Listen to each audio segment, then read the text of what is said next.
Assalamualaikum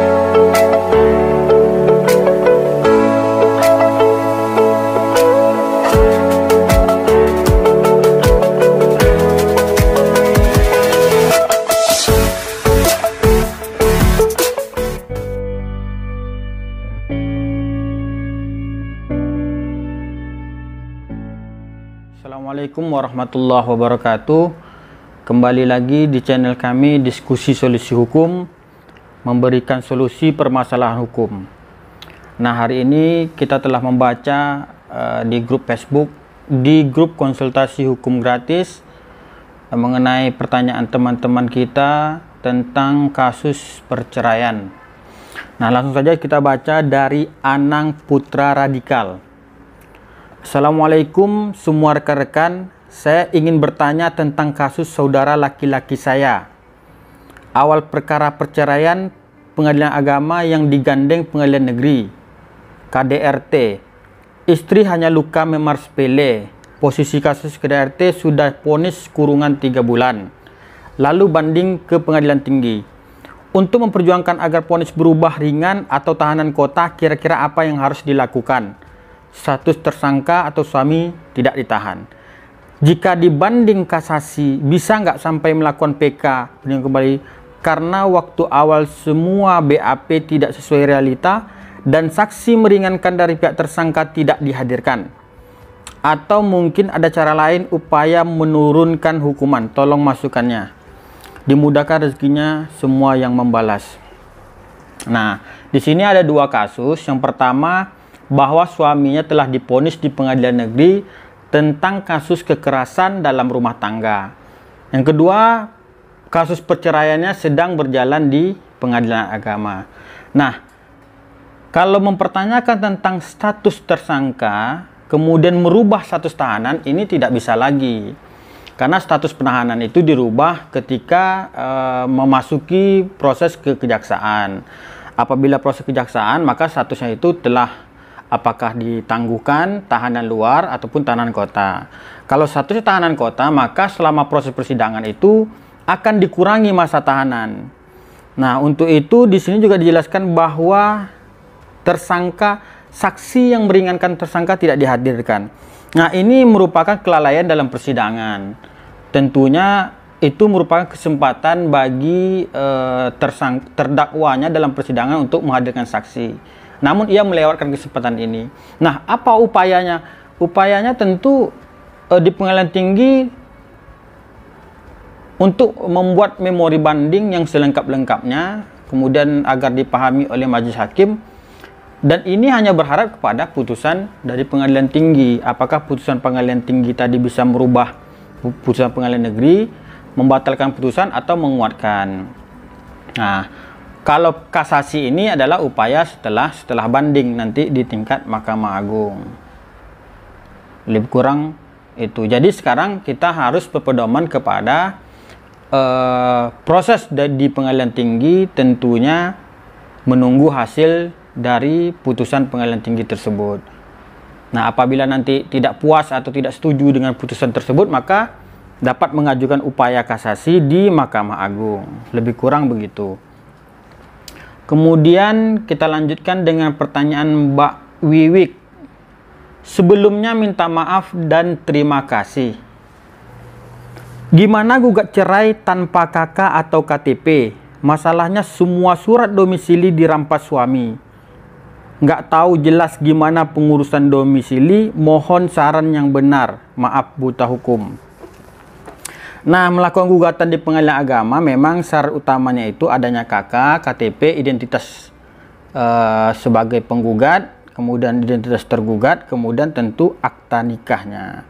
Nah, apabila di sini kita tidak menjumpai KK atau KTP, pertama kita harus dulu membuat surat keterangan ataupun duplikat mengenai KTP atau KK tersebut. Tapi terlebih daripada itu, mengenai masalah surat domisili yang dirampas suami, maka kita tinggal buatkan saja surat domisili yang baru. Tentunya di RT atau RW setempat nanti akan disahkan oleh kelurahan setempat. Itu menjadi dasar kita sebagai dasar gugatan gugatan di pengadilan agama tersebut. Maka tinggal dilengkapi. Ketika KTP tidak ada, maka kita lengkapi KTP dengan urus duplikatnya. KK juga begitu. Kemudian surat domisili pun dapat dibuat yang baru. Lebih kurang begitu. Setelah lengkap, maka dapat mengajukan gugatan di pengadilan agama. Selanjutnya dari Yosi Junior. Malam para pakar hukum, saya mau minta diceraikan sama suami, tapi suami tidak mau dicerai dan buku nikah diambil dan kita sudah pisah rumah, tapi buku nikah masih sama dia dan nggak mau ngasihkan, minta solusinya. Nah, seperti sebelumnya kita jelaskan bahwa syarat dasar mengajukan gugatan perceraian itu adalah akte nikah. Nah, di sini terjadi permasalahan bahwa akte nikah tersebut dibawa oleh suami. Bagaimana solusinya? Nah, untuk Yose Junior, ini tinggal mengambil duplikat atau mengajukan permohonan duplikat ke kantor urusan agama terdekat. Nah, ini nanti dilengkapi, diambil pemulir di sana, diceritakan, nanti akan dikeluarkan duplikatnya oleh KUA, baru setelah itu mengajukan gugatan di pengadilan agama. Ini seperti tidak ada masalah. Kemudian selanjutnya pertanyaan dari Cimoy. Saya mau konsultasi masalah perceraian adik saya. Adik S betina, suaminya sudah nikah siri, tapi belum cerai secara hukum. Sedang suaminya bilang dia mau ngurus surat cerai sedang buku nikah sama istrinya. Sedang istri adik saya tidak mau dikasih buku nikah karena dia bilang bisa bayar pengacara tanpa buku nikah. Yang saya tanya, apa bisa diurus cerai bayar pengacara tanpa buku nikah? Nah, ini hampir sama juga dengan pertanyaan tadi, bahwa kalau tidak ada buku nikah, maka bisa diurus duplikatnya di kantor urusan agama terdekat. Dan ini memang tidak jadi masalah. Nanti dilengkapi dulu syarat-syaratnya, KTP, KK, kemudian kalau ada anak, akte kelahiran anak, dan akte nikahnya. Dan apabila keseluruhan itu tidak ada, ya maka kita akan mengurus duplikatnya. Dan memang tepat juga mengurus perceraian dengan pengacara itu tentu lebih memudahkan dan lebih dipahami nanti prosesnya. Selanjutnya pertanyaan dari Sultan. Gimana solusinya istri nggak mau dicerai, tapi dia selalu selingkuh? Sudah saya minta pisah baik-baik, tapi tetap tidak mau. Bahkan sampai bilang nggak punya suami dan anak. Saya sedih lihat anak saya, apa yang harus saya lakukan setiap hari chatting sama selingkuhan. Bahkan kalau saya kerja video call mereka, saya sering dikasih tahu anak saya, dan saya juga beberapa kali mereka video call. Nah, ini sebetulnya permasalahan internal keluarga. Permasalahan ini tentu dapat diselesaikan dengan baik-baik dengan keluarga. Nah, apabila penyampaian itu tidak didengar oleh sang suami, maka kita mintakan kepada wali atau orang yang disegani suami untuk saling mengingatkan. Kemudian untuk minta kepastian, boleh datang ke mertua, boleh juga datang ke abang daripada suami ini atau orang-orang yang dia segani untuk mendudukkan permasalahan ini.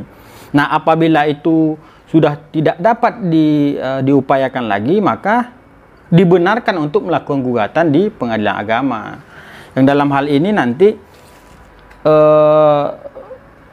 memiliki kepastian hukum tentang status pernikahannya. Nanti pengadilan agama akan menetapkan sesuai dengan undang-undangnya. Kemudian pertanyaan dari Khairuddin Dalimunte. Mau tanya tolong pencerahannya. Ini tentang teman saya. Dia bilang cerai sama istrinya talak 3. Sekalian melalui WhatsApp karena dia kesal. Ditinggalkan selama 3 bulan. Intinya istrinya selingkuh. Apakah talak cerai itu sah tanpa sidang di pengadilan? Kalau tertangkap tangan, apakah pihak tersebut dapat dituntut? Nah, pertanyaan ini kita bagi menjadi beberapa pertanyaan. Yang pertama, apakah sah talak 3 melalui WhatsApp karena kesal. Nah, ini tentu pandangannya berbeda. Pertama tentu dari sudut pandang agama, apakah dia agamanya Islam ataupun non-Islam ataupun non-Muslim. Kemudian dari sudut hukum. Kalau dari sudut agama tentunya saya tidak ahli dalam menjawab. Mungkin talak seperti ini mungkin dilakukan dalam keadaan emosi dan itu tidak sah, itu menurut saya. Kemudian menurut peraturan undang-undang pun dikatakan sah bercerai itu ketika dikeluarkan akta cerai melalui proses hukum, yaitu pengadilan agama. Maka perceraian di luar status agama itu secara hukumnya tidak dibenarkan karena tidak ada produk hukum yang mengikatnya. Kemudian mengatakan bahwa istrinya selingkuh. Nah, ini tentu harus ada orang, minimal menurut undang-undang itu adanya 4 orang saksi, yang apabila ada saksi dan bukti yang kuat itu dapat dilakukan memang di ranah pidana. Ini suami atau laki-laki yang selingkuh ini dapat dijerat dengan pasal perzinahan, yaitu pasal 284 Kitab Undang-Undang Hukum Pidana. Kemudian ini pertanyaan terakhir dari Mawar Merah. Assalamualaikum, mau tanya, kalau motor dibawa kabur suami bisa dikasuskan nggak? Karena motor atas nama istri, yang bayar angsuran juga istri, status motor masih kredit, dan istri yang terus dikejar debt collector. Sang suami udah 1 tahun lebih pergi, tidak diketahui keberadaannya. Terima kasih. Nah, ini apabila status dari status suami istrinya masih sah secara hukum dan tidak ada akta cerai di situ. Nah, apabila diketahui bahwa status suami istri ini masih sah dalam artian tidak ada akta cerai, maka status harta itu adalah harta bersama. Meskipun nama motornya ini nama si istri, dan ini tentu tidak dapat dilakukan laporan ataupun tidak dapat dipidana. Nah, kemudian apabila ada akta cerainya setelah bercerai dan telah dibagi harta itu menurut porsi undang-undang dan berdasarkan putusan pengadilan, apabila suami melarikan hak istri itu baru dapat dipidana. Namun apabila tidak ada akta cerai, ini statusnya harta bersama. Nah, bagaimana solusinya? Ya, ini solusinya tinggal mendatangkan ke leasing motor tersebut, dalam artikan menanyakan dan mohon keringanan. Dan apabila tidak sanggup membayar, maka mohon bekerja sama dengan pihak leasing untuk sama-sama mencari keberadaan motor tersebut. Lebih kurang begitu. Nah, lebih kurang hari ini itu beberapa pertanyaan yang kita coba jawab. Bagi teman-teman yang punya pertanyaan atau persoalan, dapat mengirimkan pertanyaan dan kronologisnya kepada kami, baik di komentar ataupun di email kami. Kemudian lebih dan kurang kami mohon maaf. Saya tutup. Assalamualaikum warahmatullahi wabarakatuh.